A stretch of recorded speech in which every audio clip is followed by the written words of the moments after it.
Xorazmda nega tog'lar yo'q degan mavzuni ko'taradi. Chunki tog'lar deydi, Xorazmda tog'lar ulug'larga soya tashlamosi uchun yerning tagiga kirib ketgan deb aytadi.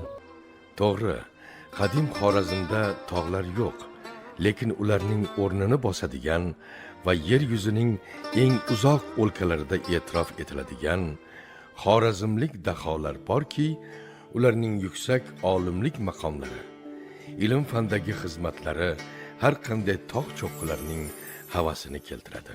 Endi doimo men tadbir boshida o'sha so'z berardim. So'z O'zbekiston Respublikasi Ichki ishlar vazirligi Yong'in xavfsizligi oliy texnik maktabi boshlig'i general-mayor Matrasul Sobirovich Sobirovga berdim. So'z bo'lardi. Yangi kelgan boshlovchi endi kimligini aytmayman. Adashib ketdi-da so'z berishda. Yong'indan o'ta xavfli maktabning boshlig'i. Matrasul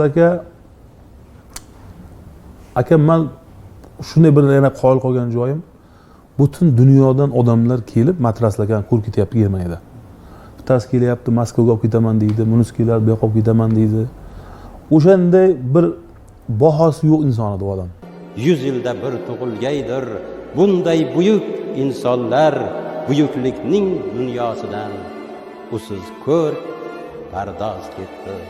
Zikrilloh der, duo aylab shod eting pok ruhlarin, mangulikning makoniga Fozil u mumtoz ketdi.